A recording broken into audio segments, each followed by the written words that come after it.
Hello दोस्तों, स्वागत है आप सभी का मेरे यूट्यूब चैनल पे।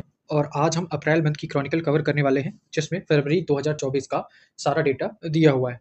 इससे पहले हमने जनवरी का करंट अफेयर्स कवर कर लिया है और इसे 2 पार्ट में कवर किया है। आप प्लेलिस्ट में जाके उन दोनों वीडियो को देख सकते हैं।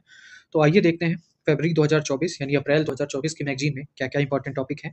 तो पहले राज्य समाचार देख लेते हैं, ठीक है? तो पहला टॉपिक है यूपी इन्वेस्टर समिट का ग्राउंड ब्रेकिंग समारोह। तो नरेंद्र मोदी ने 19 फरवरी 2024 को लखनऊ में उत्तर प्रदेश वैश्विक निवेशक सम्मेलन के चौथे ग्राउंड ब्रेकिंग समारोह का उद्घाटन किया। इस कार्यक्रम का उद्देश्य राष्ट्रीय और अंतर्राष्ट्रीय दोनों निवेशकों को उत्तर प्रदेश राज्य के निवेश के अवसरों और क्षमता को प्रदर्शित करना था। अब ये क्वेश्चन पूछ लेते हैं कि यूपी ग्लोबल इन्वेस्टर समिट 2023 के दौरान 10 लाख करोड़ रुपए के परियोजनाओं के लिए निवेश प्रस्ताव प्राप्त हुए। कितने? 10 लाख करोड़ रुपए। तो ये एक ध्यान रखना है। फिर आगे देख लेते हैं सफाई कर्मियों के लिए ई सेवा पोर्टल। तो मुख्यमंत्री योगी आदित्यनाथ ने 28 जनवरी 2024 को गोरखपुर में सफाई कर्मियों कर्मियों के लिए ई सेवा पोर्टल और 10 लाख तक की दुर्घटना बीमा व कल्याण कोष का शुभारंभ किया है। ठीक है? कहाँ? गोरखपुर में किया है। फिर आगे देख लेते हैं कन्या सुमंगला योजना के तहत अनुदान में वृद्धि। हाल ही में उत्तर प्रदेश सरकार के महिला कल्याण विभाग ने मुख्यमंत्री कन्या सुमंगला योजना के अनुदान में उल्लेखनीय वृद्धि की घोषणा की है। अप्रैल 2024 से प्रति लाभार्थी अनुदान 15,000 रुपए से बढ़ाकर कितना हो जाएगा? 25,000 रुपए सालाना हो जाएगा। उत्तर प्रदेश में लड़कियों के सामने आने वाली चुनौतियों का समाधान करने वाली इस पहल का उद्देश्य जन्म से ही उनकी शैक्षिक यात्रा के माध्यम से उनके कल्याण को बढ़ावा देना है। ये योजना 2019 में शुरू की गई थी और यह उत्तर प्रदेश में महिला कल्याण विभाग की एक प्रमुख पहल है। आइए आगे देख लेते हैं। फिर कानपुर में बिठूर महोत्सव। तो 10 से 12 फरवरी 2024 तक कानपुर में 3 दिवसीय बिठूर महोत्सव का आयोजन किया गया है। वर्ष 2017 से यह महोत्सव प्रतिवर्ष आयोजित किया जाता है। इसके साथ ही भगवान राम के पुत्र लव कुश ने भी इसी धरती पर जन्म लिया था। फिर वाराणसी में क्षेत्रीय किसान मेले का आयोजन। तो ये कई बार पूछा गया कि भारतीय सब्जी अनुसंधान संस्थान, ये वनडे एग्जाम और पीसीएस एग्जाम में पूछा जाता है। तो ये कहाँ है? भारतीय सब्जी अनुसंधान संस्थान, ये है वाराणसी में।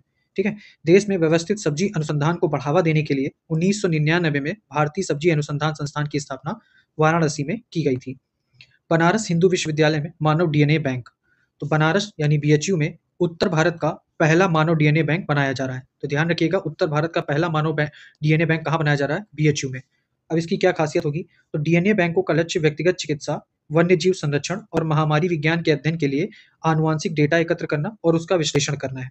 पहले चरण में इस बैंक में विभिन्न जातियों और जनजातियों के 50,000 सैंपल जुटाने की योजना बनाई गई है। इसमें 5 वर्ष का समय लगेगा। यह मशीन मेक इन इंडिया के तहत पूर्ण रूप से स्वदेशी है। इन मशीनों द्वारा किसी भी जैविक सामग्री यथा खून, लार, बाल या फिर टिश्यू से डीएनए निकाला जा सकता है। अब आगे अयोध्या के लिए 8 नई उड़ान शुरू हुई हैं। फिर आगे देख लेते हैं सौर ऊर्जा रूफटॉप पावर प्रोजेक्ट का लोकार्पण। इसको हटा देते हैं। फिर आगे देख लेते हैं कि बदायूं में एचपीसीएल के बायोगैस प्लांट का उद्घाटन हुआ है। ठीक है? तो मुख्यमंत्री योगी आदित्यनाथ तथा केंद्रीय पेट्रोलियम एवं प्राकृतिक गैस मंत्री हरदीप सिंह पुरी ने 27 जनवरी 2024 को बदायूं के सैजनी गांव में एचपीसीएल के बायोगैस प्लांट का उद्घाटन किया। कहाँ? बदायूं में किया है कि सैजनी गांव में। बदायूं के अलावा और कहाँ-कहाँ हुआ है? सीतापुर में, जौनपुर, बरेली, कन्नौज, कानपुर देहात, अमेठी, बहराइच और फतेहपुर में स्थापित होने वाले बायोगैस संयंत्रों का शिलान्यास किया गया है। ये हमें आंसर राइटिंग में काम आएगा। फिर आगे देख लेते हैं। अब वन लाइनर होगा। हाँ, तो वन लाइनर में देख लेते हैं कि लखनऊ में 67वीं all India police duty meet का आयोजन किया गया। कहाँ हुआ? लखनऊ में। फिर वाराणसी के काशी हिंदू विश्वविद्यालय का 109वां स्थापना दिवस, ये कब? 14 फरवरी 2024 को विश्वविद्यालय परिसर में मनाया गया है। यानी ये 1915 में इसकी स्थापना हुई थी। ठीक है? फिर मुख्यमंत्री योगी आदित्यनाथ ने 12 फरवरी 2024 से मुजफ्फरनगर के बांगर से ग्राम परिक्रमा यात्रा का शुभारंभ किया है। तो ये याद रखिएगा, कहाँ से शुरू की है? मुजफ्फरनगर के बांगर से ग्राम परिक्रमा यात्रा का शुभारंभ किया है। फिर हाल ही में उत्तर प्रदेश के मुख्यमंत्री ने राज्य के किसानों की शिकायतों पर विचार करने के लिए 3 सदस्यीय समिति का गठन किया है, जिनकी भूमि विकास उद्देश्यों के लिए नोएडा, ग्रेटर नोएडा और यमुना एक्सप्रेसवे क्षेत्रों में अधिग्रहित की गई थी। फिर उत्तर प्रदेश मेट्रो ने आगरा के जामा मस्जिद स्टेशन का नाम बदलकर क्या कर दिया है? मनकामेश्वर मंदिर कर दिया गया है। अब ये मेंस में डेटा के लिए काम आएगा कि टीबी मुक्त बनाने की प्रदेश सरकार की मुहिम के तहत 57,647 पंचायतों में से 1748 ने टीबी मुक्त होने का दावा किया है। तो ये सरकारी प्रयास आप लिख सकते हैं। फिर बिहार करंट अफेयर्स। बिहार योग विद्यालय का 61वां स्थापना दिवस। तो 14 फरवरी 2024 को विश्व प्रसिद्ध बिहार योग विद्यालय मुंगेर का 61वां स्थापना दिवस मनाया गया। इसे मानद विश्वविद्यालय यानी डीम्ड यूनिवर्सिटी का दर्जा दिया गया है और इस विश्वविद्यालय की स्थापना जो है 1963 में स्वामी सत्यानंद सरस्वती ने की थी। फिर आगे देख लेते हैं कालूघाट अंतर्देशीय जल परिवहन टर्मिनल का उद्घाटन। तो केंद्रीय पत्तन, पोत परिवहन एवं जलमार्ग मंत्री सर्बानंद सोनोवाल ने बिहार के सारण में, कहाँ पे? बिहार के सारण में नव नवनिर्मित कालूघाट अंतर्देशीय जलमार्ग परिवहन टर्मिनल का उद्घाटन किया है। यह विशेष रूप से हल्दिया और कोलकाता बंदरगाहों से आने वाले जहाजों की आवाजाही को सुगम बनाने में मदद करेगा। अब बजट में इसमें कुछ ज़्यादा नहीं दिया है, फिर भी देख लेते हैं कि कितने रुपए आवंटित किए गए हैं। तो शिक्षा विभाग को, ये बिहार का बजट है, तो शिक्षा विभाग को 22,200.35 करोड़ रुपए दिए गए। ग्रामीण विकास विभाग को 13,840 करोड़ रुपए। समाज कल्याण विभाग को 8,191 करोड़ रुपए। ग्रामीण कार्य एवं स्वास्थ्य विभाग को 7,409 करोड़ रुपए। इतने रुपए आवंटित हुए स्वास्थ्य विभाग को ये, और ग्रामीण विभाग को इतने, ठीक है।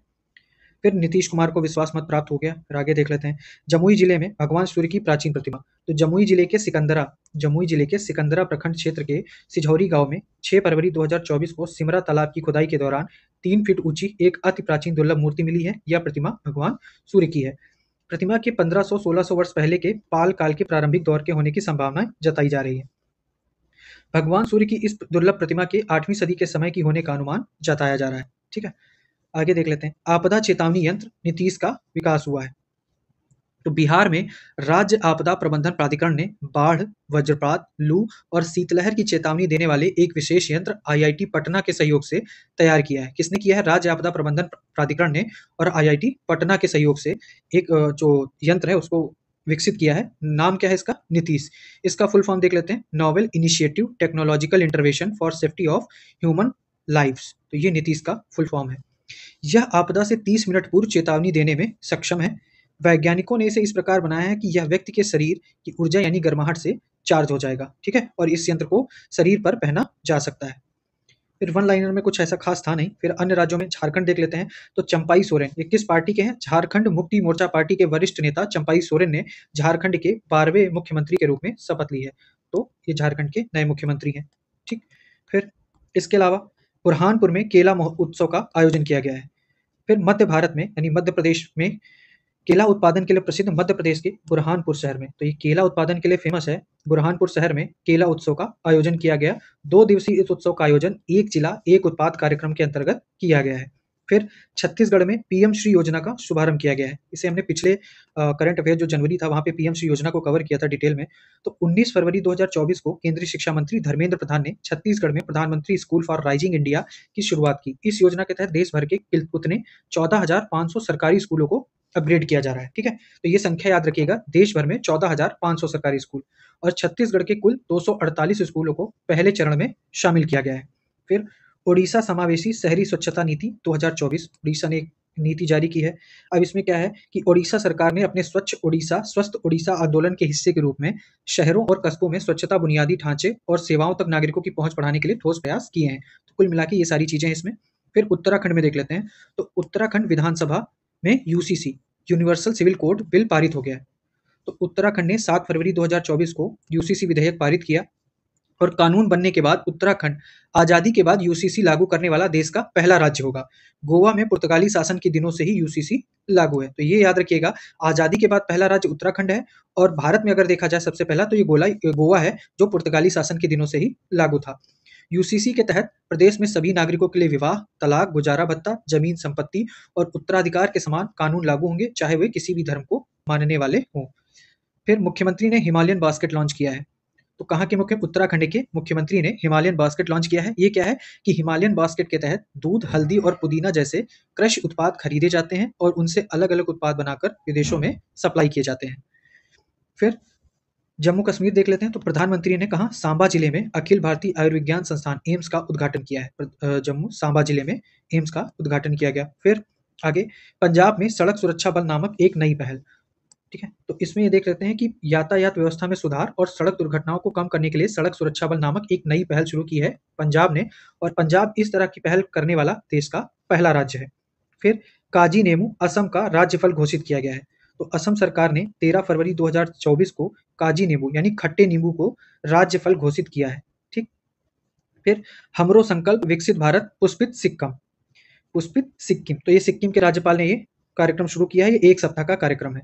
फिर पुरानी पेंशन बहाल करने वाला पूर्वोत्तर राज्य, तो सिक्किम राज्य के मुख्यमंत्री प्रेम सिंह तमांग गोले ने पुरानी पेंशन स्कीम बहाल करने की घोषणा की है और तो ये चीज़ है यहाँ पे। फिर आगे देख लेते हैं, तमिलनाडु में ट्रांसजेंडर को मुफ्त शिक्षा। तो 19 फरवरी 2024 को तमिलनाडु सरकार ने विधानसभा में राज्य बजट 2024-25 पेश किया। इसके तहत क्या किया गया है कि इस दौरान ट्रांसजेंडर के लिए हायर एजुकेशन का पूरा खर्च उठाने की घोषणा की गई है। राज्य सरकार ट्रांसजेंडर के लिए ट्यूशन और हॉस्टल फीस समेत सभी शैक्षिक व्ययों को कवर करेगी। ये हम आंसर राइटिंग में भी यूज कर सकते हैं एज अ एग्जाम्पल। फिर तमिलनाडु 2008 में ट्रांसजेंडर के लिए एक विशेष कल्याण बोर्ड का गठन करने वाला पहला राज्य है, तो ये फैक्ट याद रखिएगा। फिर आगे देख लेते हैं, साइन बोर्ड में 60% तक कन्नड़ भाषा अनिवार्य कर दी गई। तो कर्नाटक विधानसभा ने एक विधेयक पारित किया जिसके अंतर्गत ये हुआ कि 60% तक कन्नड़ भाषा के उपयोग को अनिवार्य बनाने वाला एक विधेयक पारित हुआ है राज्य के व्यवसायों और प्रतिष्ठानों के साइन बोर्ड पे। अनुपालन नहीं करने पर प्रतिष्ठानों का लाइसेंस रद्द करने का प्रावधान किया गया है। फिर अब एक टर्म है कर्नाटक सरकार की डिजिटल डिटॉक्स पहल। तो डिजिटल डिटॉक्स क्या है? तो डिजिटल डिटॉक्स पहल का लक्ष्य लोगों द्वारा डिजिटल उपकरणों और सोशल मीडिया पे बिताए जाने वाले समय को कम करना है। तो ये टर्म याद रखिएगा। और किसने शुरू किया है? कर्नाटक सरकार ने शुरू किया है। ठीक, फिर आगे देख लेते हैं, तेलंगाना में जातिगत सर्वेक्षण का प्रस्ताव पारित। और इसमें यह फैक्ट याद रखिएगा कि अक्टूबर 2023 में बिहार सरकार ने जाति गणना के आंकड़े जारी किए थे। यह ऐसा करने वाला देश का पहला राज्य बन गया है। तो जाति गणना जारी करने वाला देश का पहला राज्य कौन है? बिहार। फिर अन्य राज्यों से संबंधित घटनाक्रम देख लेते हैं। तो उज्जैन में देश का शोध आधारित पहला आईआईटी सैटेलाइट परिसर स्थापित किया जाएगा। यह अपनी तरह का अनूठा संस्थान होगा। फिर 37वीं अखिल भारतीय डाक बैडमिंटन प्रतियोगिता कहाँ आयोजित की गई है? रायपुर में। फिर 20 फरवरी 2024 को नरेंद्र मोदी ने जम्मू में दुनिया के सबसे ऊंचे सिंगल आर्क रेलवे पुल चिनाब ब्रिज का उद्घाटन किया है। ये दुनिया का सबसे ऊंचा सिंगल आर्क रेलवे पुल है जिसका जो चिनाब नदी पर है। तो ये चिनाब ब्रिज का उद्घाटन किसने किया है? नरेंद्र मोदी ने, और ये जम्मू में किया गया है। फिर हाल ही में चंडीगढ़ में उत्तर भारत का पहला पिज्जा एटीएम का शुभारंभ किया गया। तो उत्तर भारत का पहला पिज्जा एटीएम कहाँ खुला है? चंडीगढ़ में। फिर अगरतला में दिव्य कला मेला का आयोजन किया गया है। ठीक है। असम में लाचित बारफुकन की 125 फीट ऊंची प्रतिमा का अनावरण किया गया है। कहाँ? असम में। फिर इसके अलावा आगे देख लेते हैं, तमिलनाडु सरकार ने उंगलाई थेडी उनगल ओरिल आउटरीच कार्यक्रम के लिए दिशा निर्देश जारी किए हैं, जो कि मुख्यमंत्री एम.के. स्टालिन की पहल पर राज्य भर में सार्वजनिक सेवाओं और योजना कार्यान्वयन को मजबूत करने के उद्देश्य वाली एक पहल है। तो ये कुल मिला के सारा राज्य का घटनाक्रम था। फिर आगे देख लेते हैं राष्ट्रीय घटनाक्रम। तो चुनावी बॉन्ड योजना असंवैधानिक, ये सुप्रीम कोर्ट ने बोली है। इसके बारे में हम डिटेल से बाद में कवर करेंगे। फिलहाल आगे देख लेते हैं, तो अंतरिक्ष क्षेत्र में एफडीआई नीति में संशोधन किया गया है। क्या हुआ है ये देख लेते हैं कि संशोधित नीति के अंतर्गत उदारीकृत प्रवेश मार्गों का उद्देश्य संभावित निवेशकों को अंतरिक्ष में भारतीय कंपनियों में निवेश करने के लिए आकर्षित करना है। संशोधित एफडीआई नीति के अंतर्गत अंतरिक्ष क्षेत्र में अब 100% तक एफडीआई की अनुमति है, यानी 100% तक एफडीआई की अनुमति है, याद रखिएगा। अब जो सीमाएं हैं वो याद रखिए। स्वचालित मार्ग के तहत 74%, तो ये किसमें है? जैसे उपग्रह का अगर विनिर्माण करना हो, प्रचालन हुआ, सैटेलाइट डेटा उत्पाद हुआ, ग्राउंड सेगमेंट व यूजर सेगमेंट, इस मामले में 74% तक ये सीमा है। फिर 49% किसमें है? प्रक्षेपण यान, संबंधित प्रणालियों, उप प्रणालियों, अंतरिक्ष यान को प्रक्षेपित करने और रिसीव करने के लिए स्पेस पोर्ट के निर्माण हेतु के लिए 49% की सीमा है। और ऑटोमेटेड रूट यानी 100% जो एफडीआई है वो है उपग्रहों, ग्राउंड सेगमेंट और यूजर सेगमेंट के घटकों, प्रणालियों, उप प्रणालियों के विनिर्माण हेतु, मतलब बनाने के लिए जो है वो 100% की एफडीआई की सीमा है इसमें। आगे देख लेते हैं, सार्वजनिक परीक्षा अनुचित साधनों की रोकथाम विधेयक। तो ये एक विधेयक था। ये राज्यसभा में 9 फरवरी को और लोकसभा में 6 फरवरी 2024 को इसे पारित किया गया। सार्वजनिक परीक्षाओं से तात्पर्य है संघ लोक सेवा आयोग, कर्मचारी चयन आयोग, रेलवे भर्ती बोर्ड, राष्ट्रीय परीक्षण एजेंसी और केंद्र सरकार के विभागों द्वारा आयोजित परीक्षाओं से है। यह कानून उन लोगों के विरुद्ध लाया गया है जो इस परीक्षा प्रणाली के साथ छेड़छाड़ करते हैं। विधेयक का उद्देश्य सार्वजनिक परीक्षाओं में अनुचित साधनों को रोकना है। फिर विधेयक के प्रावधानों के अनुसार अपराध करने पर 3 से 10 वर्ष तक की कैद और 10 लाख से 1 करोड़ रुपए तक का जुर्माना देय होगा। विधेयक के तहत सभी अपराध संज्ञेय, गैर जमानती और गैर समन योग्य होंगे। फिर आगे कुछ देख लेते हैं जो इंपॉर्टेंट है। फिर सरोगेसी विनियमन 2022 में संशोधन किया गया है। इस संशोधन में यह कहा गया है कि अगर किसी विवाहित जोड़े में से किसी एक साथी किसी चिकित्सकीय स्थिति से पीड़ित है, ठीक है, तो दाता के अंडाणु या शुक्राणु का इस्तेमाल करने की अनुमति दी जा सकती है, यानी डोनर के। ठीक है। फिर जिला मेडिकल बोर्ड को यह प्रमाणित करना होगा। इसमें प्रमाण कौन करेगा? ये जिला मेडिकल बोर्ड प्रमाणित करेगा कि पति या पत्नी में से कोई एक चिकित्सकीय स्थिति से पीड़ित है जिसके लिए डोनर गैमेट के उपयोग की आवश्यकता है। इसमें कहा गया है कि सरोगेसी से गुजरने वाली एकल महिलाओं को सरोगेसी प्रक्रियाओं का लाभ उठाने के लिए स्वयं के अंडे और डोनर शुक्राणु का उपयोग करना होगा। तो ये भी ध्यान रखिएगा। इसके अनुसार जो 2021 अधिनियम पारित हुआ था, फिर इसके अनुसार व्यावसायिक उद्देश्यों के लिए तथा बिक्री, वेश्यावृत्ति या शोषण के अन्य रूपों के लिए सरोगेसी को प्रतिबंधित किया गया था, जो अधिनियम 2021 वाला आया है उसके अंतर्गत, और उल्लंघन पर 10 वर्ष का कारावास तथा 10 लाख रुपए तक के जुर्माने का प्रावधान किया गया है। फिर इंडस एक्स शिखर सम्मेलन, तो ये देख लेते हैं, ये कहाँ हुआ? नई दिल्ली में आयोजित हुआ Bharat America defence acceleration ecosystem सम्मेलन। तो ये इसका फुल फॉर्म है, जो नई दिल्ली में आयोजित किया गया। यह शिखर सम्मेलन द्विपक्षीय रक्षा, नवाचार और सहयोग बढ़ाने पर केंद्रित था।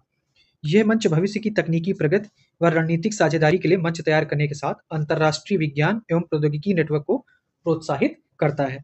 जून 2023 में रक्षा नवाचार को बढ़ावा देने के लिए Bharat America defence acceleration ecosystem Indus x को शुरू किया गया था। ये कब शुरू हुआ है? 2023 में। कब? काहे के लिए? रक्षा नवाचार को बढ़ावा देने के लिए ये शुरू किया गया है। फिर आगे देख लेते हैं, डिजिटल इंडिया फ्यूचर स्किल शिखर सम्मेलन। तो ये कहाँ आयोजित हुआ है? इतना याद रखिए, गुवाहाटी में ये आयोजित हुआ है।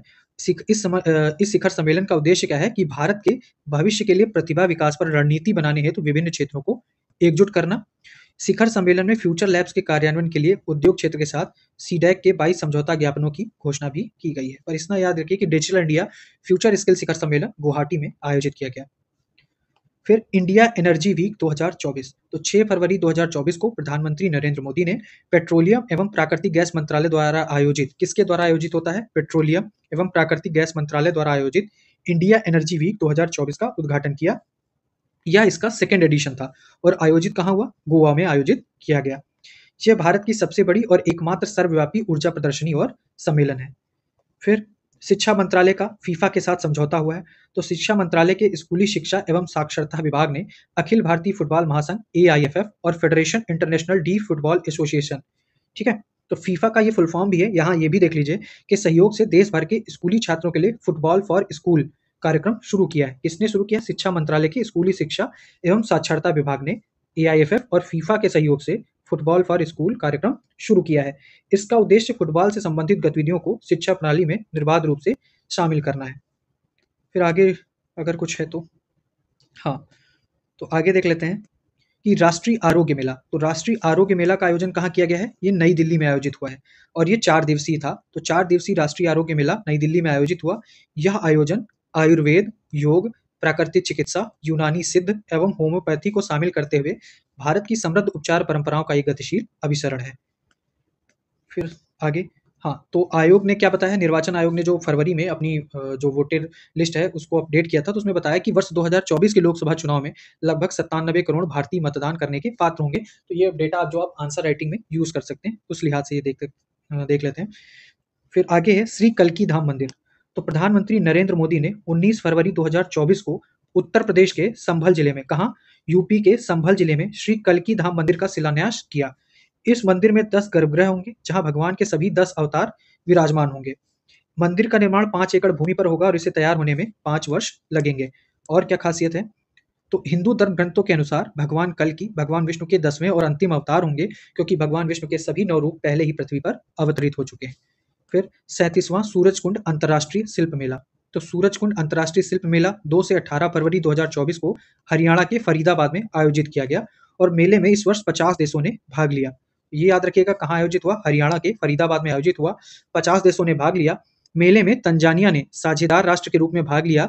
वहीं मेले की थीम गुजरात राज्य पर आधारित थी। ठीक है, आगे देख लेते हैं। यह मेला भारत का एक पारंपरिक शिल्प त्योहार है जो कि सूरजकुंड परिसर में हरियाणा सरकार द्वारा आयोजित किया गया है। इस मेले का पहली बार आयोजन 1987 में किया गया था। सूरजकुंड का मेला प्रतिवर्ष एक नए विषय पर आयोजित किया जाता है। फिर जनजातीय महोत्सव समक्का सरलम्मा जथारा। तो एशिया का सबसे बड़ा, ठीक है, भारत का ही नहीं, ये एशिया का सबसे बड़ा जनजातीय मेला समक्का सरलम्मा जथारा तेलंगाना के मुलुगु जिले के तडवई मंडल के मेदारा में आयोजित किया गया। तो बेसिकली ये तेलंगाना से रिलेटेड है। समक्का सरलम्मा जथारा, जिसे मेदाराम जथारा भी कहा जाता है, भक्ति, परंपरा और सामुदायिक भावना का एक महान मिश्रण है। ये तेलंगाना सरकार का एक राज्य त्योहार भी है। यह तत्कालीन शासकों द्वारा लगाए गए अन्यायपूर्ण कानून के खिलाफ एक माँ और बेटी समक्का और सरलम्मा की लड़ाई की याद दिलाता है। फिर अबू धाबी में पहले हिंदू मंदिर का उद्घाटन किया गया है। तो 14 फरवरी 2024 को प्रधानमंत्री नरेंद्र मोदी ने संयुक्त अरब अमीरात UAE के अबू धाबी में पहले हिंदू मंदिर पोचसन वासी अक्षर पुरुषोत्तम स्वामी नारायण संस्था बैप्स मंदिर का उद्घाटन किया है। इसकी ऊंचाई कितनी है? ये 108 फुट इसकी ऊंचाई है। फिर आगे देख लेते हैं। और इस मंदिर का निर्माण नागर शैली में किया गया है। तो ये याद रखिएगा, इस मंदिर का जो निर्माण हुआ है वो नागर शैली में हुआ है और मंदिर का निर्माण राजस्थान के गुलाबी बलुआ पत्थरों से किया गया है। मंदिर के निर्माण में किसी भी धातु का उपयोग नहीं किया गया है और नींव को भरने के लिए फ्लाई ऐश का उपयोग किया गया है। इसे जब हम एनवायरनमेंट से रिलेटेड कोई इश्यू लिखेंगे तो उसमें भी ये कोट कर सकते हैं कि ये जो मंदिर बना था इसमें फ्लाई ऐश का निर्माण किया गया। कभी-कभी पूछ लेते हैं कि फ्लाई ऐश का कहाँ-कहाँ यूज़ हो सकता है। फिर देश का पहला डिजिटल राष्ट्रीय पुरालेख संग्रहालय। तो केंद्रीय संस्कृति मंत्री जी किशन रेड्डी ने 5 फरवरी 2024 को हैदराबाद के सालार जंग संग्रहालय में, तो ये कहाँ है? सालार जंग संग्रहालय कहाँ है? ये हैदराबाद में है। देश के पहले डिजिटल राष्ट्रीय पुरालेख संग्रहालय की आधारशिला रखी है। संग्रहालय में सभी मल्टीमीडिया इंस्टॉलेशन का उपयोग करके लेखन, स्क्रिप्ट और भाषाओं के बारे में जानकारी होगी। और सालार जंग संग्रहालय कहाँ है? हैदराबाद में, जो 1 लाख प्राचीन लेखों को संरक्षित किया जाएगा यहाँ पे। फिर 8वीं शताब्दी की कोटरावई मूर्तिकला। तो हाल ही में पुरातत्वविदों ने तमिलनाडु के उलुंदुर पेट के पास 8वीं शताब्दी की कोटरावई मूर्तिकला का पता लगाया है, जो पल्लव काल की एक कलाकृति है। इसे 8वीं शताब्दी के पल्लव काल के दौरान स्लैब पत्थर से तैयार किया गया है। पल्लव राजवंश द्रविड़ वास्तुकला, विशेषकर मंदिर निर्माण में अपने योगदान के लिए प्रसिद्ध है। पल्लव राजवंश 3री से 9वीं शताब्दी तक एक प्रमुख दक्षिण भारतीय शक्ति था, जिसने उत्तरी तमिलनाडु, कर्नाटक, आंध्र प्रदेश और तेलंगाना पर शासन किया। उत्तरी तमिलनाडु, कर्नाटक, आंध्र प्रदेश और तेलंगाना पर शासन किया है। बौद्ध धर्म, जैन धर्म और ब्राह्मणवादी आस्था का समर्थन करने के लिए जाने वाले पल्लव शासक संगीत, चित्रकला और साहित्य के संरक्षक थे। इनकी उत्पत्ति जो है वो आंध्र सातवाहनों से हुई है। तो कुल मिला के ये बौद्ध धर्म, जैन धर्म और ब्राह्मणवादी आस्था के समर्थन करते थे। आगे देख लेते हैं। अब आ जाता है अंतर्राष्ट्रीय घटनाक्रम। तो वर्ल्ड गवर्नमेंट समिट 2024 के बारे में देख लेते हैं। तो इसका आयोजन कहाँ हुआ? 12 से 14 फरवरी 2024 को मध्य संयुक्त अरब अमीरात के दुबई में विश्व सरकार सम्मेलन 2024 का आयोजन किया गया और इसमें भारत के प्रधानमंत्री नरेंद्र मोदी ने इस सम्मेलन को संबोधित किया। वर्ल्ड गवर्नमेंट समिट 2024 की थीम क्या थी? कि भविष्य की सरकारों को आकार देना, शेपिंग फ्यूचर गवर्नमेंट्स। यह एक वार्षिक वैश्विक सभा है जिसका आयोजन प्रतिवर्ष दुबई में किया जाता है। भारत, तुर्की और कतर को इस सम्मेलन में अतिथि देश घोषित किया गया है। तो भारत अतिथि देश के रूप में इस सम्मेलन में शामिल हुआ था। फिर 7वां हिंद महासागर सम्मेलन।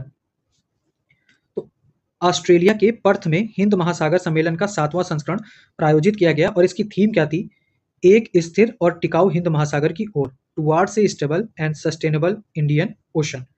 हिंद महासागर सम्मेलन क्षेत्र में सभी के लिए सुरक्षा और विकास हेतु, यानी सागर क्षेत्रीय सहयोग की संभावनाओं पर विचार विमर्श करने के लिए हिंद महासागर के देशों का एक प्रमुख परामर्शी मंच है। और इसे हमने शॉर्ट्स में कवर किया था, आप प्लेलिस्ट में जाके शॉर्ट्स में ये देख सकते हैं। हिंद महासागर सम्मेलन का जो पहला संस्करण था वर्ष 2016 में सिंगापुर में आयोजित किया गया था, जिसमें 30 देश शामिल हुए थे। 6वां संस्करण अभी जो पिछला है ये 2023 में बांग्लादेश के ढाका में आयोजित किया गया और जो 7वां है ये ऑस्ट्रेलिया के पर्थ में आयोजित किया गया है। फिर विश्व सामाजिक मंच का 16वां सम्मेलन, इसका आयोजन कहाँ हुआ है? तो ये मध्य नेपाल के काठमांडू में विश्व सामाजिक मंच के 16वें सम्मेलन का आयोजन किया गया है। सम्मेलन की थीम क्या थी? कि एक और दुनिया संभव है, यानी अनदर वर्ल्ड इज पॉसिबल। इसकी स्थापना वर्ष 2001 में की गई थी। फिर नवा रायसीना संवाद देख लेते हैं।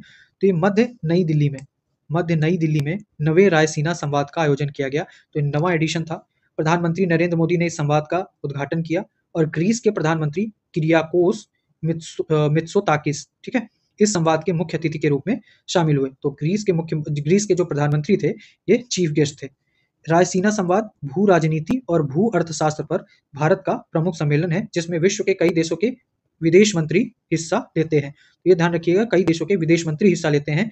इस संस्करण का विषय है चतुरंगा, संघर्ष, प्रतियोगिता, सहयोग और निर्माण। इस बैठक का आयोजन विदेश मंत्रालय और ऑब्जर्वर रिसर्च फाउंडेशन द्वारा ORF द्वारा किया जाता है। एक्ट ईस्ट फोरम की 7वीं बैठक, इसका आयोजन कहाँ किया गया? तो नई दिल्ली में Bharat Japan act east forum की 7वीं बैठक का आयोजन किया गया और इसका मुख्य उद्देश्य क्या है? कि भारत के पूर्वोत्तर क्षेत्र का विकास और इस क्षेत्र के भीतर तथा इस क्षेत्र और दक्षिण पूर्व एशिया के बीच कनेक्टिविटी को बढ़ावा देना, ये इनके उद्देश्य थे। फिर माल्टा ISA में, यानी इंटरनेशनल सोलर अलायंस में शामिल होने वाला 119वां देश बन गया है। तो 20 फरवरी 2024 को माल्टा ISA में शामिल होने वाला 119वां देश बन गया है। ISA का उद्देश्य जीवाश्म ईंधन जैसे ऊर्जा के गैर नवीकरणीय स्रोतों पर निर्भरता को कम करना है। अब ISA का गठन कहाँ हुआ? तो ISA को भारत और फ्रांस द्वारा संयुक्त रूप से 30 नवंबर 2015 को पेरिस, फ्रांस में आयोजित UNFCCC के 21वें यानी COP21 के अवसर पर लॉन्च किया गया था, भारत और फ्रांस के द्वारा। इसका हेडक्वार्टर कहाँ है? गुड़गांव में, ठीक है। फिर इस प्रकार आईएसए फ्रेमवर्क समझौते पर हस्ताक्षरकर्ता देशों की संख्या कितनी है? जिन्होंने हस्ताक्षर कर दिया है वो 119 हैं, जिन जो अनुमोदन वाले जो हैं वो हैं 97 देश।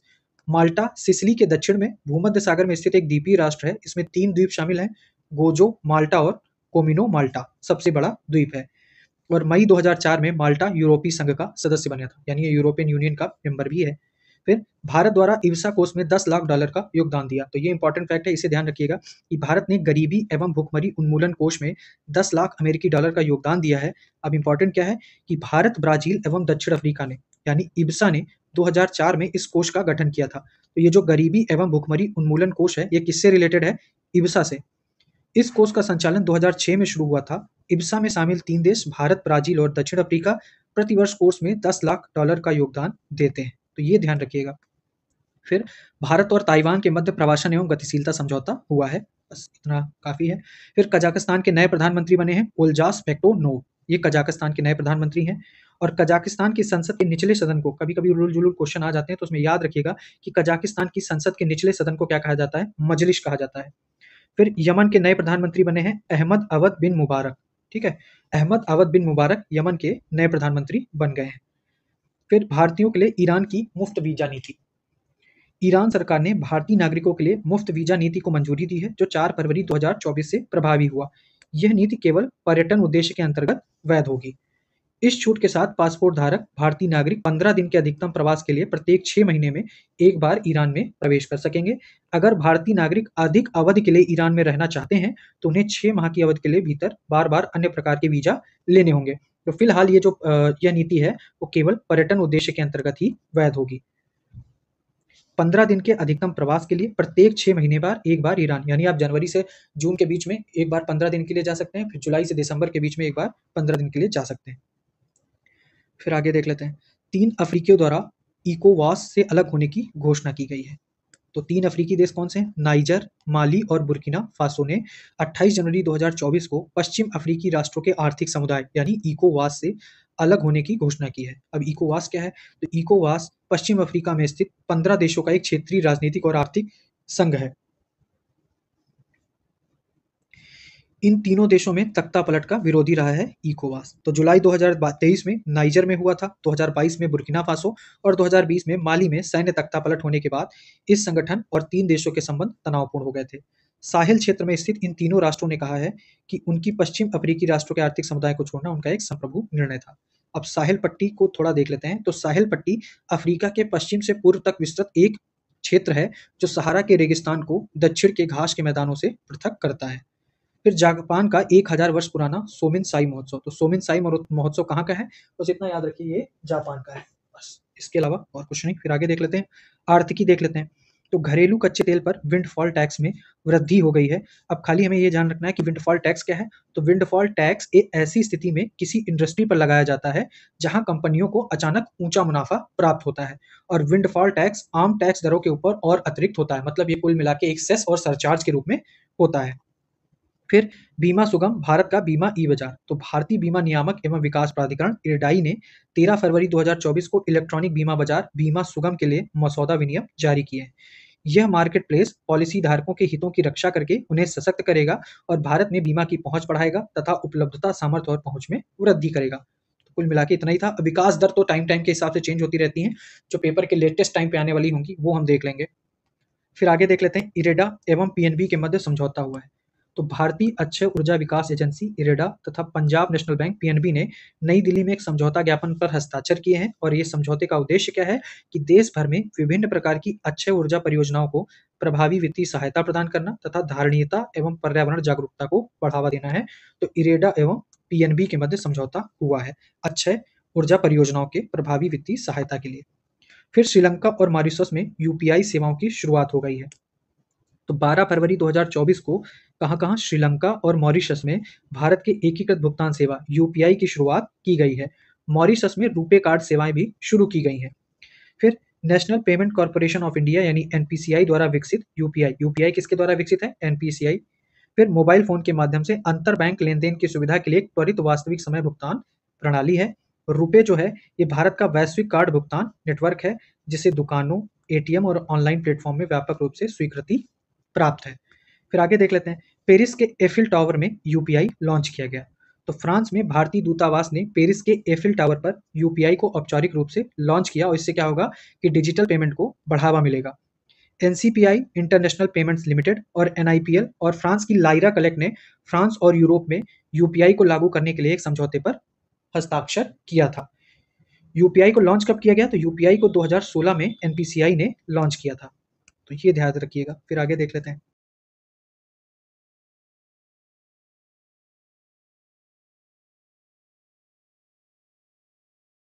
जापान तीसरी से चौथी सबसे बड़ी अर्थव्यवस्था बन गया है। तो तीसरी कौन है? जर्मनी आ गया है, ठीक है। उसके बाद चौथे नंबर पर जापान हो गया, पहले नंबर पर अमेरिका, दूसरे नंबर पर चाइना और पांचवें नंबर पर भारत। फिर आगे विज्ञान एवं प्रौद्योगिकी देख लेते हैं। तो इनसेट 3DS उपग्रह प्रक्षेपित किया गया है।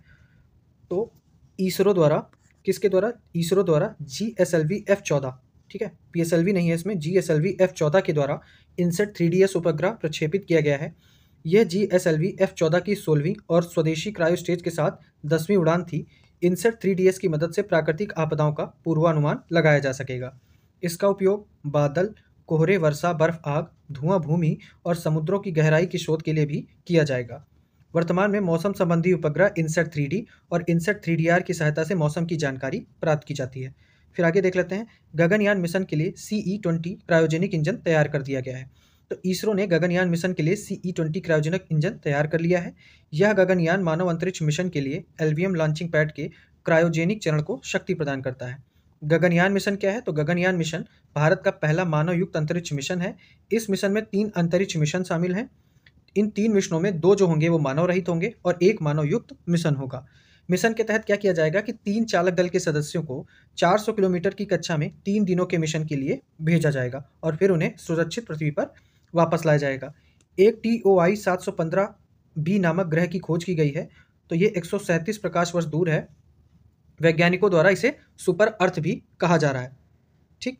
फिर आगे देख लेते हैं, TOI 715b रहने योग्य क्षेत्र यानी हैबिटेबल जोन के भीतर अपने मूल तारों के चारों ओर परिक्रमा कर रहा है। पृथ्वी से 1.5 गुना आकार वाला यह ग्रह संभावित रूप से तरल पानी के लिए अनुकूल है।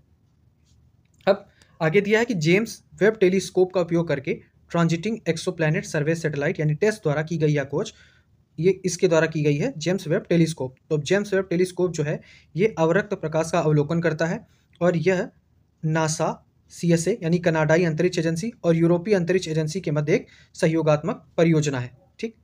फिर आगे देख लेते हैं, चीन के जिलांग 3 रॉकेट द्वारा 9 उपग्रहों का प्रक्षेपण किया गया है। इसको छोड़ देते हैं। फिर आगे देख लेते हैं कि देश की पहली hyper velocity expansion tunnel test. तो IIT कानपुर ने देश की पहली hyper velocity expansion tunnel test सुविधा का विकास कर इसका सफल परीक्षण किया है। किसने किया है?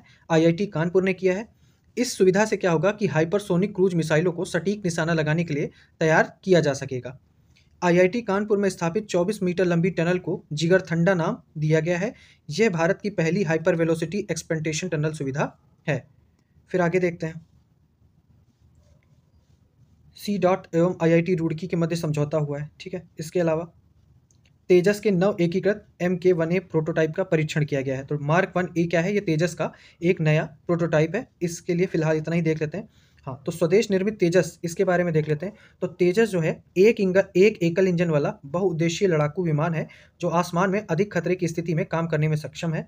इससे इसे वायु रक्षा, समुद्री टोही व हमले की भूमिका निभाने के लिए डिजाइन किया गया है। फिर आगे देख लेते हैं, नई रक्षा प्रणाली प्रिसीजन अप्रोच रडार। तो ये इंपॉर्टेंट है, इसे देख लीजिए। नौसेना प्रमुख एडमिरल आर हरि कुमार ने अंडमान एवं निकोबार द्वीप समूह में एक नई रक्षा प्रणाली प्रिसीजन अप्रोच रडार का उद्घाटन किया है और इसका अंडमान द्वीप पर स्थित INS उत्कृष्ट में किया गया है। प्रिसीजन अप्रोच रडार का निर्माण चेन्नई की एक कंपनी द्वारा किया गया है। यह भारी बारिश और कोहरे जैसी कम दृश्यता वाली स्थितियों में भी विमान को सुरक्षित रूप से उतारने में मददगार होगा। फिर शक्ति युद्धक प्रणालियों की खरीद हेतु समझौता किया है, ठीक है। तो रक्षा मंत्रालय ने 11 शक्ति युद्धक प्रणालियों और उससे संबंधित उपकरणों की खरीद के लिए बेल यानी भारत इलेक्ट्रॉनिक्स लिमिटेड के साथ हस्ताक्षर किए हैं। इलेक्ट्रॉनिक युद्ध प्रणाली शक्ति भारतीय नौसेना के अग्रिम पंक्ति के युद्धपोतों पर स्थापित की जाएगी। फिर INS संधायक भारतीय नौसेना में शामिल हो गया है। तो नौसेना डॉकयार्ड विशाखापत्तनम में INS संधायक को भारतीय नौसेना में शामिल किया गया। यह देश का पहला और सबसे बड़ा सर्वे पोत है। जहाज की प्राथमिक भूमिका सुरक्षित समुद्री नौवहन को सक्षम करने की दिशा में बंदरगाहों, नौवहन चैनलों, मार्गों, तटीय, इसके अलावा यह कई प्रकार के नौसैनिक अभियानों में भी अहम भूमिका निभाने में सक्षम है। फिर स्वदेशी ग्रीन प्रोपल्सन सिस्टम। तो ग्रीन प्रोपल्सन सिस्टम ने निर्धारित कक्षा ऑर्बिट में अपनी कार्यक्षमता का सफलतापूर्वक प्रदर्शन किया और ये किसके द्वारा, ये PSLV C-58 के द्वारा लॉन्च किया गया था। ग्रीन प्रोपल्सन सिस्टम को रक्षा अनुसंधान यानी DRDO की प्रौद्योगिकी विकास निधि TDF योजना के तहत विकसित किया गया है। इस नई तकनीक के चलते लो ऑर्बिट स्पेस के लिए नॉन टॉक्सिक और पर्यावरण फ्रेंडली प्रोपल्सन सिस्टम विकसित किया जा सकेगा। ठीक, फिर आगे देख लेते हैं। सी केयर्स वेब पोर्टल लॉन्च। तो केंद्रीय मंत्री प्रहलाद जोशी ने कोयला खदान भविष्य निधि संगठन के लिए सी केयर्स वेब पोर्टल लॉन्च किया है। ठीक है, किसके लिए, कोयला खदान भविष्य निधि संगठन के लिए सी केयर्स वेब पोर्टल लॉन्च किया है। इस पोर्टल का लक्ष्य कोयला क्षेत्र में 3.3 लाख भविष्य निधि ग्राहकों और 6.1 लाख पेंशन भोगियों के लिए रिकॉर्ड को डिजिटल बनाना और प्रक्रियाओं को सुव्यवस्थित करना है। यह पोर्टल दावों के ऑनलाइन निपटान को सक्षम बनाता है। फिर एक नया पोर्टल आया है, स्वाति पोर्टल। तो स्वाति पोर्टल के बारे में देख लेते हैं। तो विज्ञान के क्षेत्र में महिलाओं को प्रोत्साहित करने के लिए केंद्र सरकार ने 11 फरवरी 2024 को भारतीय राष्ट्रीय विज्ञान अकादमी में स्वाति पोर्टल लॉन्च किया। अब स्वाति पोर्टल से तात्पर्य है science for women A technology and innovation से। ठीक है, स्वाति पोर्टल को विज्ञान, प्रौद्योगिकी, इंजीनियरिंग, गणित एवं चिकित्सा यानी स्टेम क्षेत्र में महिलाओं को बढ़ावा देने के उद्देश्य से लॉन्च किया गया है। फिर चंद्रमा के दक्षिणी ध्रुव पर पहला निजी स्पेसक्राफ्ट। तो ये याद रखिएगा, इंपॉर्टेंट है। तो अमेरिका के ह्यूस्टन में स्थित निजी क्षेत्र की कंपनी इंट्यूटिव मशीन का लैंडर ओडियोसियस चंद्रमा के दक्षिणी ध्रुव पर लैंड हो गया है। ओडिसियस चंद्रमा पर लैंडिंग करने वाला किसी प्राइवेट कंपनी का पहला स्पेसक्राफ्ट बन गया है। अमेरिका दूसरा देश है जो चंद्रमा के साउथ पोल पर उतरा है। लैंडिंग से पहले ओडिसियस के नेविगेशन सिस्टम में कुछ खराबी आई थी, परंतु इसकी सफलतापूर्वक लैंडिंग कराई गई। और ओडिसियस मून मिशन का लक्ष्य चंद्रमा पर मौजूद धूल का अध्ययन करना है।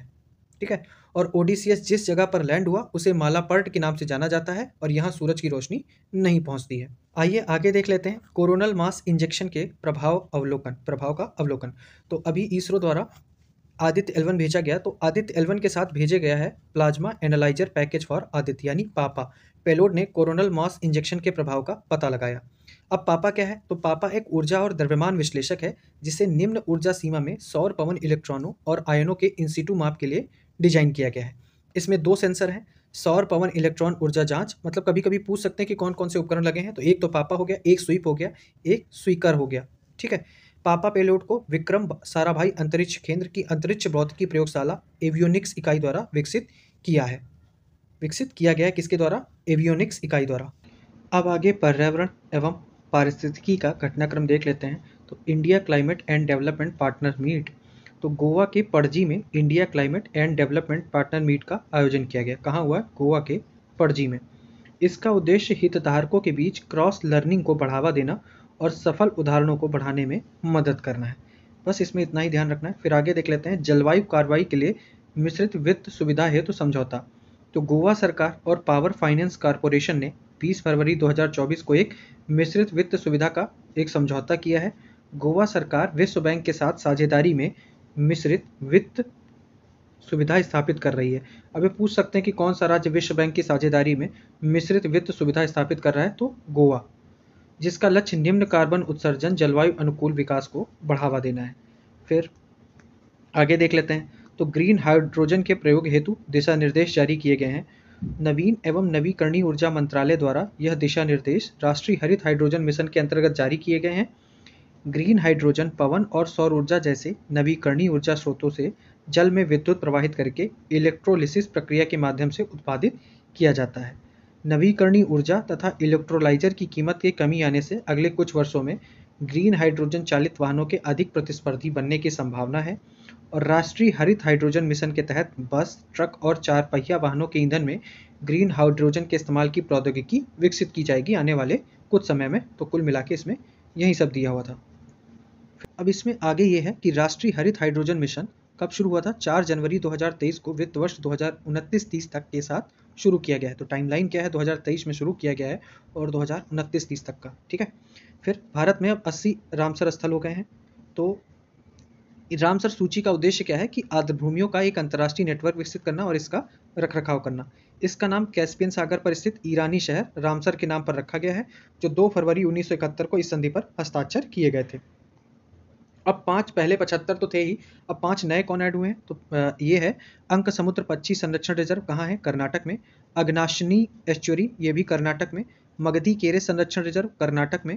कराईवेट्टी पक्षी अभ्यारण्य तमिलनाडु में। और Longwood solar reserve one Tamil Nadu में। तो कुल मिला के जो अभी रामसर साइट भारत में हो गई हैं वो 80 हैं। फिर चिल्का लैगून में समुद्री एम्फीफोर्ड प्रजाति की खोज की गई है। तो उड़ीसा के बेरहामपुर विश्वविद्यालय के शोधकर्ताओं ने भारत के पूर्वी तट पर एशिया के सबसे बड़े खारे पानी के लैगून, तो ये याद रखिएगा, एशिया के सबसे बड़े खारे पानी के लैगून कौन है? चिल्का लेक। इसमें समुद्री एम्फीफोर्ड की एक प्रजाति खोजी गई है। बस फिलहाल इतना ही ध्यान रखिए, इसके अलावा तो इसमें कुछ भी है नहीं। फिर आगे देख लेते हैं। मिलीपेड के नए जीन्स और 5 प्रजातियों की खोज की गई है। तो ऑस्ट्रेलिया में, तो इसमें सिर्फ एक चीज़ है कि तंजानिया के उड़जुंगवा पर्वत, कभी उड़ुल जुलूर पर्वत पूछ लें तो याद रखिएगा, जो उड़जुंगवा पर्वत है ये कहाँ है? तंजानिया में है। और कनखजूरे के एक नए वंश तथा 5 नई प्रजातियों की खोज वहाँ पे की गई है। बस इतना ही याद रखना है इसमें। फिर ग्रीन हाइड्रोजन प्रोजेक्ट के लिए समझौता। तो कोचीन इंटरनेशनल किसके किसके बीच में हुआ है? तो कोचीन इंटरनेशनल एयरपोर्ट लिमिटेड ने ग्रीन हाइड्रोजन प्रोजेक्ट के लिए भारत पेट्रोलियम बीपीसीएल के साथ एक समझौता किया है। तो बीपीसीएल और Cochin international private airport limited ने ग्रीन हाइड्रोजन के लिए समझौता किया है। इस प्रोजेक्ट के तहत हवाई अड्डा परिसर में 1000 किलोवाट का ग्रीन हाइड्रोजन प्रोजेक्ट स्थापित किया जाएगा और Cochin airport green hydrogen project स्थापित करने वाला देश का पहला एयरपोर्ट बन जाएगा। तो ये हमारे लिए इंपॉर्टेंट हो जाएगा। तो ग्रीन हाइड्रोजन प्रोजेक्ट स्थापित करने वाला देश का पहला एयरपोर्ट तो कौन है? वो कोचीन। फिर विश्व सतत विकास शिखर सम्मेलन WSDS, तो the energy and resources institute यानी टेरी द्वारा 7 से 9 फरवरी नई दिल्ली में इनका एक वार्षिक कार्यक्रम है। ये आयोजन, इसका 23वां संस्करण का आयोजन किया गया है नई दिल्ली में। ठीक है, विश्व सतत विकास शिखर सम्मेलन किसके? टेरी द्वारा नई दिल्ली में हुआ है और ये इसका 23rd एडिशन था। अब इसमें क्या है? यह सम्मेलन का थीम क्या है? यह सम्मेलन मुख्य रूप से सतत विकास और जलवायु न्याय के लिए नेतृत्व विषय पर केंद्रित था। विश्व सतत विकास शिखर सम्मेलन की शुरुआत जो हुई थी वो 2001 में हुई थी। फिर आगे देख लेते हैं। थान थाई पेरियार वन्यजीव अभ्यारण्य, ये कहाँ है? तमिलनाडु सरकार ने इरोड जिले में बरगुर पहाड़ियों के थानथाई पेरियार वन्यजीव अभ्यारण्य के रूप में शामिल किया है।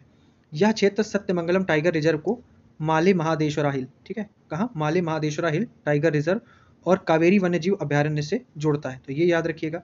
फिर इस अभ्यारण्य की पहचान राष्ट्रीय बाघ संरक्षण NTCA द्वारा नीलगिरी हाथी रिजर्व का एक हिस्सा भी है। तो थानथाई पेरियार वन्यजीव अभ्यारण्य कहाँ है? बेसिकली ये याद रखिए, तमिलनाडु में है। फिर विश्व की प्रवासी प्रजातियों की स्थिति। तो convention on the conservation of migratory species of wild animals यानी CMS द्वारा 12 फरवरी 2024 को पहली विश्व की प्रवासी प्रजातियों की स्थिति रिपोर्ट जारी की गई है। तो ये पहली है।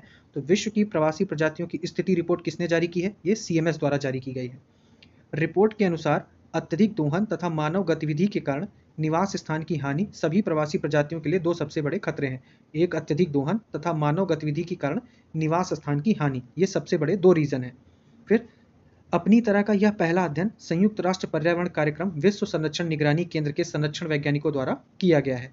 रिपोर्ट के अनुसार वैश्विक स्तर पर प्रवासी प्रजातियों के लिए विलुप्त होने का खतरा बढ़ रहा है। अब इसमें आगे क्या है कि एल्निनो और जलवायु संकट से मेडागास्कर में सूखे की आशंका बढ़ गई है। एल्निनो को आपने अपने नोट्स में पढ़ ही रखा होगा, तो यहाँ पे देख लेते हैं। तो यह है कि हाल के वर्षों में मेडागास्कर अभूतपूर्व चक्रवातों की चपेट में आ गया है, जिससे देश को 4 दशकों में सबसे गंभीर सूखे का सामना करना पड़ रहा है।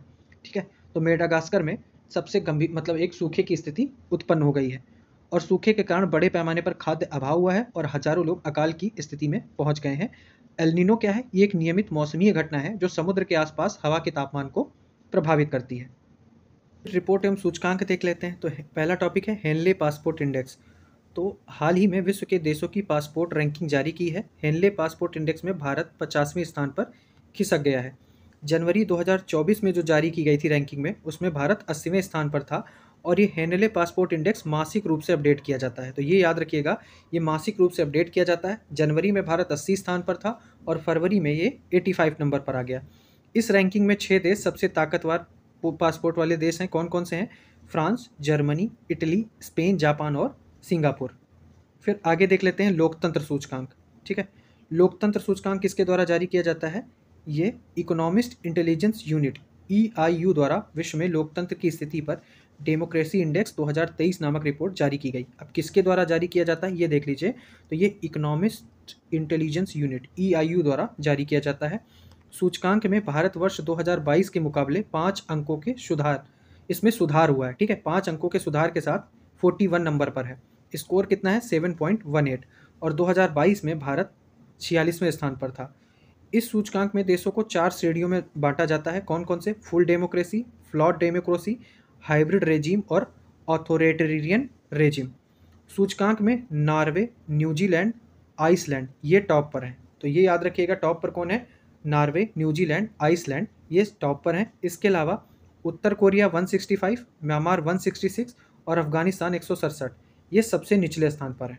तो ये रहे बॉटम और ये रहे टॉप के 3। फिर भारत को इस सूची में अगर वर्ग 4 जो थे उसमें भारत किस वर्ग में है? तो भारत को इस सूची में फ्लॉट डेमोक्रेसी की सूची में रखा गया है। तो फ्लॉट डेमोक्रेसी जो कैटेगरी थी उसमें भारत है और चीन को 148वां नंबर मिला है और इसे ऑथोरिटेरियन रेजिम कैटेगरी में रखा गया है। पाकिस्तान में भी लोकतंत्र की स्थिति अत्यधिक खराब है। पाकिस्तान को भी ऑथोरिटेरियन रेजिम कैटेगरी में शामिल किया गया है। ठीक है, ये चीज़ यहाँ पे ध्यान रखिएगा जो इंपॉर्टेंट फैक्ट थे। फिर आगे देख लेते हैं।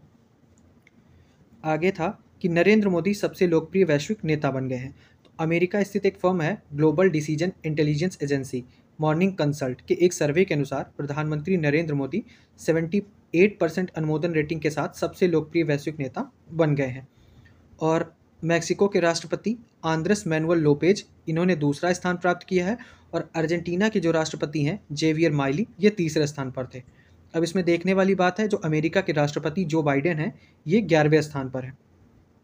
ठीक है, फिर भारत में 2023 में साइबर हमले 15% बढ़े।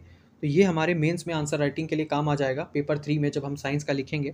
तो जैसे इसमें लिखा है कि भारत में साइबर हमलों की संख्या में वर्ष 2023 में हर सप्ताह की बात हो रही है, तो हर सप्ताह औसतन 15% की वृद्धि हुई है जो एशिया प्रशांत क्षेत्र में केवल ताइवान से कम है। यानी ताइवान में सबसे ज़्यादा हुई है, उसके बाद भारत में हुई है।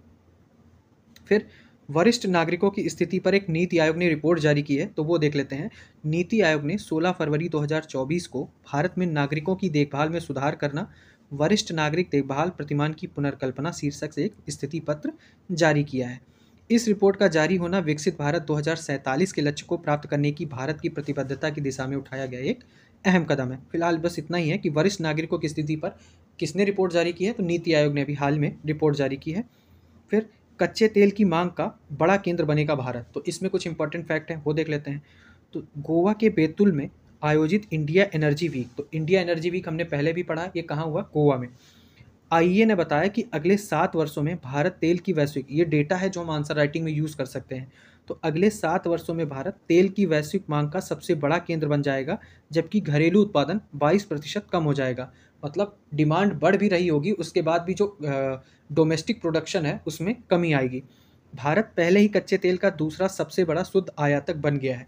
ये फैक्ट याद रखिएगा, कच्चे तेल के मामले में भारत दूसरा सबसे बड़ा आयातक है। और आईईई के अनुसार, अंतर्राष्ट्रीय ऊर्जा एजेंसी के अनुसार, ये दिन ब दिन बढ़ ही रही है। भारत की ये जो मांग है 2030 में इतनी हो जाएगी। फिर 2023 तक के आंकड़ों के अनुसार भारत का कच्चे तेल का आयात 46 लाख बैरल प्रतिदिन हो गया है, जिसमें एक दशक में यानी पिछले 10 साल में 36% की वृद्धि हुई है।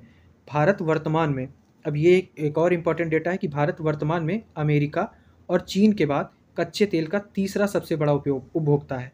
ठीक है, और भारत अपनी तेल ज़रूरतों का 85% आयात करता है और घरेलू उत्पादन में गिरावट के कारण यह निर्भरता बढ़ने की संभावना है, जो कि ऊपर आपने देखा। उम्मीद की गई है कि अगले 7 वर्षों में 22% डोमेस्टिक प्रोडक्शन घट जाएगा। फिर ब्रांड गार्जियनशिप इंडेक्स, तो ब्रांड फाइनेंस द्वारा संकलित ब्रांड गार्जियनशिप इंडेक्स 2024 में भारतीय उद्योगपति मुकेश अंबानी को शीर्ष भारतीय और विश्व में दूसरे स्थान पर रखा गया है। और पहले नंबर पर कौन है? तो चीनी कंपनी टेंसेंट के सीईओ हुआतेंग मा को शीर्ष स्थान पर रखा गया है। फिर आगे देख ले तो उनकी इनकम क्या है, ये हमें नहीं देखना है। फिर भारत में हिम तेंदुओं की स्थिति पर रिपोर्ट, तो केंद्रीय पर्यावरण एवं वन जलवायु परिवर्तन मंत्री ने अभी भारत में हिम तेंदुओं की स्थिति पर रिपोर्ट जारी की है। तो उस रिपोर्ट में क्या क्या इंपॉर्टेंट फैक्ट हैं वो हम देख लेते हैं। ठीक है, तो भारत में हिम तेंदुओं की स्थिति पर रिपोर्ट जारी हुई है। भारत में हिम तेंदुओं की आबादी का आकलन यानी SPAI कार्यक्रम, snow leopard population assessment in India, अपनी तरह का पहला वैज्ञानिक प्रयास है और भारत में कितने 718 हिम तेंदुए मौजूद हैं। सबसे अधिक हिम तेंदुए 477 लद्दाख में हैं। ठीक है, और इसके बाद यानी ये स्नो लेपर्ड है, तो ये जो पहाड़ी जगह यहाँ जहाँ पे बर्फ़ वाला इलाका होगा वहीं पे पाए जाएंगे। तो कहाँ कहाँ है? उत्तराखंड, हिमाचल प्रदेश, अरुणाचल प्रदेश, सिक्किम और जम्मू कश्मीर। 1 2 3 4 5 और 6। हाँ, तो ये 6 जगहों पर कुल मिला के पाए जाते हैं। फिर आगे देख लेते हैं, भारतीय वन्यजीव संस्थान WII हिम तेंदुओं की आबादी का आकलन कार्यक्रम के लिए राष्ट्रीय समन्वयक है। ठीक है, तो ये इंपॉर्टेंट फैक्ट था, ये देख लिया। फिर भ्रष्टाचार धारणा सूचकांक, तो CPI। फिर ट्रांसपेरेंसी इंटरनेशनल की एक रिपोर्ट के अनुसार, अब ये कौन जारी करता है ये याद रखिएगा, ट्रांसपेरेंसी इंटरनेशनल जारी करता है।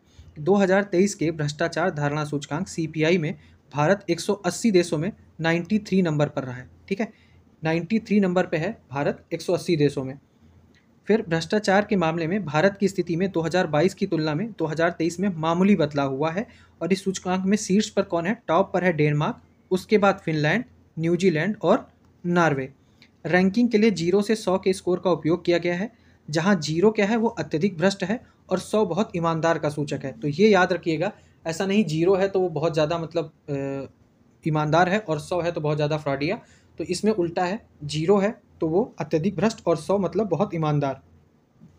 2023 में भारत का समग्र स्कोर 39 रहा है, 2022 में 40 था तथा रैंक 85 थी। अब की जो भारत की रैंक है वो कितनी है? वो भारत की रैंक हो गई है 93। ठीक है, फिर भ्रष्टाचार के मामले में सबसे अधिक भ्रष्ट देश कौन है? सोमालिया। सोमालिया सबसे अधिक भ्रष्ट देश है और 180 देशों की सूची में सोमालिया आखिरी पायदान पर है। फिर योजना एवं कार्यक्रम देख लेते हैं। एक संगम डिजिटल ट्विन पहल की शुरुआत हुई है। तो दूरसंचार विभाग DOT ने संगम डिजिटल ट्विन नामक, किसने शुरू किया है ये याद रखिएगा, दूरसंचार विभाग ने शुरू की है। और इस पहल का उद्देश्य है कि विचारों को समाधान में बदलना, संकल्पना और कार्यान्वयन के बीच के अंतर को पाटना, बुनियादी ढांचे में प्रगति को बढ़ावा देना है। फिर PM सूर्य घर मुफ्त बिजली योजना, 13 फरवरी 2024 को प्रधानमंत्री नरेंद्र मोदी ने मुफ्त बिजली के लिए छत पर सौर पैनल लगाने से संबंधित PM सूर्य घर मुफ्त बिजली योजना की घोषणा की। कब की है? कभी कभी ये भी पूछ लेते हैं। तो 13 फरवरी 2024 को, पुलवामा अटैक के जस्ट एक दिन पहले। फिर 75,000 करोड़ रुपए से अधिक के निवेश वाली इस परियोजना का लक्ष्य हर महीने 300 यूनिट तक मुफ्त बिजली प्रदान कर 1 करोड़ घरों को रोशन करना है। इस योजना से क्या होगा कि लोगों के लिए अधिक आय, कम बिजली बिल और रोजगार सृजन होगा। अब फेम 2 कार्यक्रम के परिव्यय में यह वृद्धि की गई है। तो जो फेम कार्यक्रम है वो बेसिकली किससे रिलेटेड है? जो भारत में इलेक्ट्रिक व्हीकल है उनको बढ़ाने के लिए है। ठीक है, तो ये फेम कार्यक्रम उसी के नए स्टेज हैं, फेम 1 फेम 2, तो उस वही है। फिर PM किसान योजना के 5 वर्ष पूरे हो गए हैं, यानी 2024 में पूरे हुए हैं। तो ये कब लॉन्च की गई थी ये याद रखिएगा, पूछ लेते हैं कभी कभी।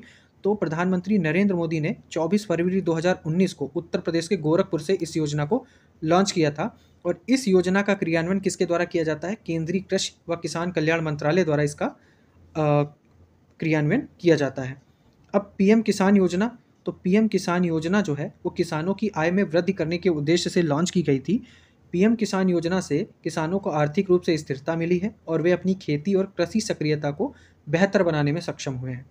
इस योजना के तहत किसानों को 6,000 रुपये प्रतिवर्ष की वित्तीय सहायता प्रदान की जाती है। और ये जो 6,000 रुपये की राशि है ये 2-2 हज़ार करके 3 किस्तों में उनके डायरेक्ट बेनिफिट यानी DBT के तहत उनके खातों में सीधी दी जाती है। फिर आगे देख लेते हैं, आगे कुछ अगर इम्पोर्टेंट मिलता है। हाँ, फिर है स्मार्ट ग्राम पंचायत पहल। तो केंद्रीय ग्रामीण विकास एवं पंचायती राज मंत्री गिरिराज सिंह ने बिहार के कहाँ? बेगूसराय जिले के बरौनी ब्लॉक की पपरौर ग्राम पंचायत में, तो ज़्यादा अंदर पूछना होगा तो पूछ सकते हैं, बाकी बेगूसराय जिले के बरौनी ब्लॉक की पपरौर ग्राम पंचायत में स्मार्ट ग्राम पंचायत के डिजिटलीकरण की दिशा में क्रांति पहल का उद्घाटन किया गया। तो स्मार्ट ग्राम पंचायत के डिजिटलीकरण की दिशा में क्रांति, यह पायलट प्रोजेक्ट बेगूसराय जिले की सभी ग्राम पंचायतों में PM वाणी, अब PM वाणी क्या था? ये प्रधानमंत्री की वाईफाई एक्सेस नेटवर्क इंटरफेस योजना थी। इसका विस्तार करने के उद्देश्य से लॉन्च की गई है। और बेगूसराय अब PM वाणी योजना के तहत सभी ग्राम पंचायतों को वाईफाई सेवाओं से लैस करने वाला बिहार का पहला जिला बन गया है। तो ये BPSC TRE और BPSC के लिए इम्पॉर्टेंट फैक्ट है कि मतलब बिहार का पहला जिला जो PM वाणी योजना के तहत सभी ग्राम पंचायतों को वाईफाई सेवाओं से लैस करने वाला बन गया है, ये है बेगूसराय, और अंदर जाना होगा तो बेगूसराय ज़िले का बरौनी ब्लॉक और उसमें भी पपरौर ग्राम पंचायत, वहाँ पे ये स्मार्ट ग्राम पंचायत का उद्घाटन किया गया है। किलकारी पहल का देख लेते हैं। तो किलकारी परियोजना 2 अतिरिक्त राज्यों यानी महाराष्ट्र और गुजरात में शुरू की गई है। यह कार्यक्रम गर्भावस्था और शैशवावस्था के दौरान अपनाए जाने वाले व्यवहार तथा कार्य प्रणालियों के बारे में इन्फॉर्मेशन प्रोवाइड करती है। किलकारी पहल का उद्देश्य लाभार्थियों को सीधे गर्भावस्था, प्रसव और शिशु देखभाल के बारे में संदेश देकर उन्हें नवजात शिशु की देखभाल हेतु स्वस्थ विकल्प चुनने के लिए प्रोत्साहित करना है। अब यह पहल न केवल गर्भवती महिलाओं और बच्चों के जीवन को कई जोखिमों से बचाती है, बल्कि स्वस्थ परिणाम भी सुनिश्चित करती है। ठीक है। फिर किलकारी परियोजना 18 राज्यों यानी 18 राज्यों और यूटीज़, अब कहाँ-कहाँ है वो बहुत ज़्यादा डिटेलिंग में है, मतलब पूरे भारत में लागू नहीं है, फिलहाल 18 राज्यों और यूटीज़ में ये योजना अभी चल रही है। किलकारी कार्यक्रम एक नई मोबाइल आधारित सेवा है जो कब शुरू हुई थी? 15 जनवरी 2016 को डिजिटल इंडिया पहल के एक भाग के रूप में गर्भवती माताओं के लिए शुरू की गई थी। तो ये इंपॉर्टेंट फैक्ट है, इसे याद रखिएगा। फिर आगे देख लेते हैं। अब बैंकिंग, वित्तीय सेवा एवं बीमा। अब इसमें ये सारी चीज़ें जो हमने जनवरी की करंट अफेयर्स कवर की थी, सारी चीज़ें वहीं दी हैं। अब आप टॉपिक देखेंगे तो समझ जाएंगे।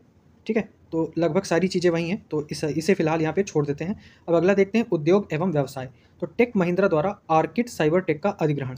आईटी सेवा और परामर्श फर्म टेक महिंद्रा ने क्या किया है कि फिलीपींस स्थित आर्किट साइबर टेक सर्विसेज की खरीद प्रक्रिया पूरी कर ली है। तो किसने खरीदा है? टेक महिंद्रा ने खरीदा है।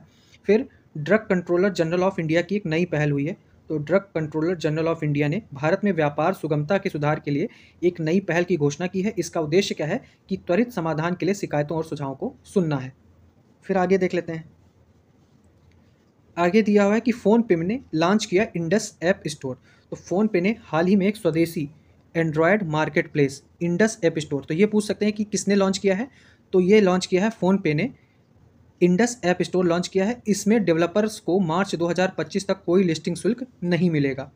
फ़ोनपे ने गूगल प्ले स्टोर और एप्पल ऐप स्टोर को टक्कर देने के उद्देश्य से भारत में निर्मित यह एंड्रॉयड ऐप मार्केट प्लेस में लॉन्च किया है। तो कुल मिला के फिलहाल इसमें ही पार्ट 1 का जो वीडियो है उसमें हमें इतना ही फैक्ट मिला है। आगे हम जल्दी से पार्ट 2 भी डाल देंगे, और फिर आने वाले कुछ ही टाइम पे, अभी हाल ही में जुलाई की भी आ गई है, तो उसे भी हम जल्दी से कवर करेंगे। अगले 10 से 15 दिनों में हम जुलाई तक सारी क्रॉनिकल की जो मैगजीन है वो कवर कर लेंगे। तो आप हमारे चैनल से जुड़े रहिए